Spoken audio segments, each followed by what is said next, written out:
Hello, everyone, and welcome to my channel, where I share spooky tales and urban legends from around the world.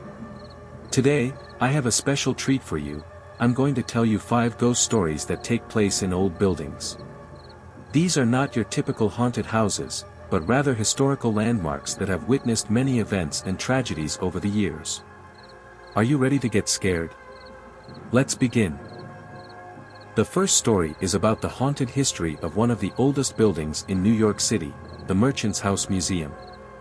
The Merchant's House Museum was built in 1832 by a wealthy merchant named Seabury Treadwell, who lived there with his wife and 8 children until his death in 1865. The house remained in the family for almost 100 years, until the last surviving daughter, Gertrude, died in 1933. She left the house to her cousin, who sold it to a preservation society that turned it into a museum in 1936. The museum is a rare example of a 19th-century home that has been preserved with its original furnishings and decorations, giving visitors a glimpse into the lives of the upper class in the Victorian era. But the museum is also known for something else, its paranormal activity. Many visitors and staff have reported seeing, hearing, and feeling the presence of the Treadwell family, especially Gertrude, who was very attached to the house and never married. Some of the most common sightings include a woman in a brown dress, believed to be Gertrude, walking up and down the stairs or sitting in her bedroom. A man in a black suit, believed to be Seabury, standing in the parlor or the library. A young girl, believed to be one of the Treadwell daughters, playing with a doll or a piano in the nursery.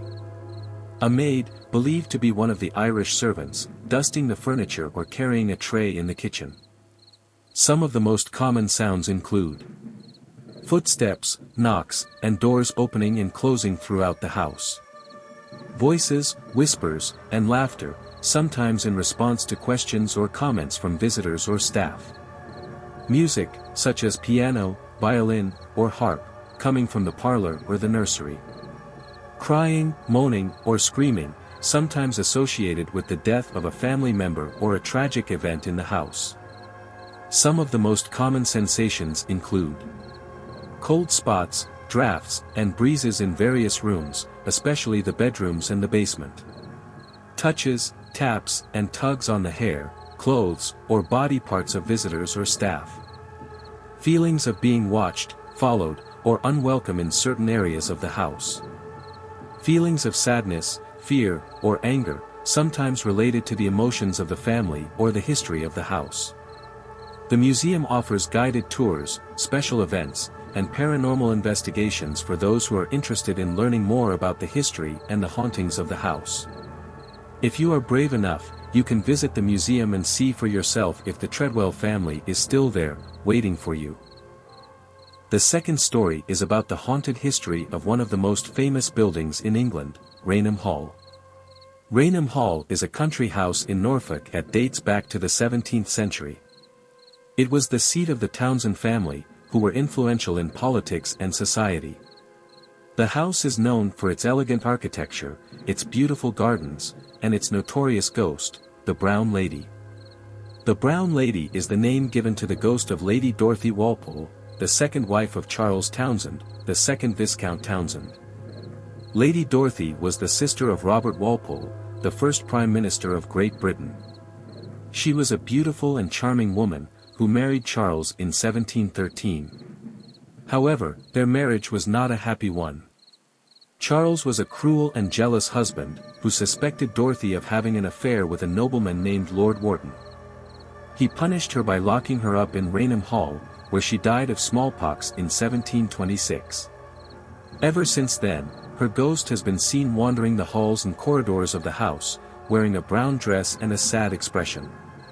Some of the most famous sightings include: in 1835, a guest named Colonel Loftus saw the Brown Lady on the staircase, and noticed that her eyes were empty sockets. He saw her again the next night, and drew a sketch of her that was published in a magazine. In 1849, another guest named Captain Marriott saw the Brown Lady in a corridor, and fired a pistol at her, but the bullet passed through her. He later wrote a novel based on his experience, called The Phantom Ship. In 1936, a photographer named Hubert Provant took a picture of the brown lady on the staircase, which became one of the most famous ghost photos of all time. The photo was published in Country Life magazine, and caused a sensation. Raynham Hall is still owned by the Townsend family, who occasionally open it to the public for tours and events.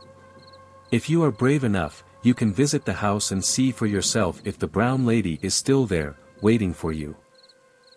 The third story is about the Tower of London, one of the most famous and oldest buildings in England. The tower was built in the 11th century by William the Conqueror, and has served as a royal palace, a prison, a fortress, and a place of execution. Many people have died within its walls, and some of them are said to haunt the tower to this day. One of the most frequently reported ghost sightings is that of Anne Boleyn, the second wife of King Henry VIII and mother of Queen Elizabeth I, and was beheaded at the Tower in 1536, after being accused of witchcraft, treason, incest, and adultery. Her ghost has been seen walking around the tower, carrying her severed head under her arm, or floating near the spot where she was executed. Sometimes, she is accompanied by other ghostly figures, such as her brother George, who was also executed, or the young princes Edward and Richard, who were murdered in the tower by their uncle, King Richard III too. The fourth story is about the Eastern State Penitentiary, a former prison in Philadelphia, USA. The penitentiary was opened in 1829, and was designed to reform criminals by isolating them in solitary cells, where they could reflect on their sins.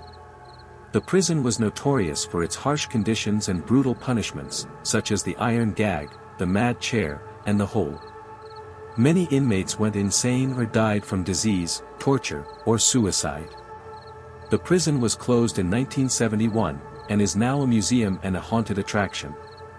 Visitors and staff have reported hearing screams, footsteps, whispers, and laughter, as well as seeing shadowy figures, apparitions, and orbs of light.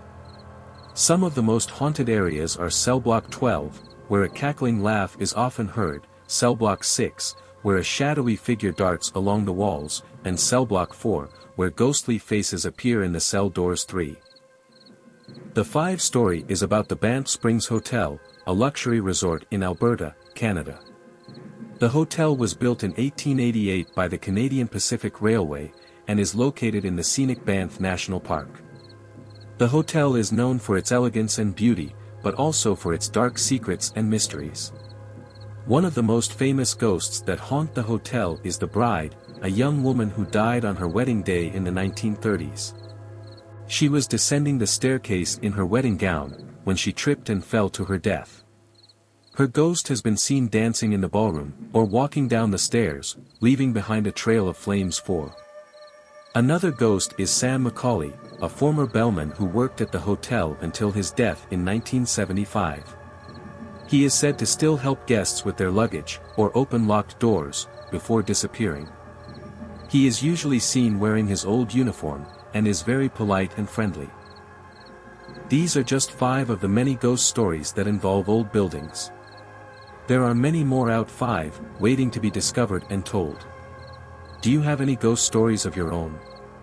Share them in the comments below, and don't forget to like and subscribe for more spooky content.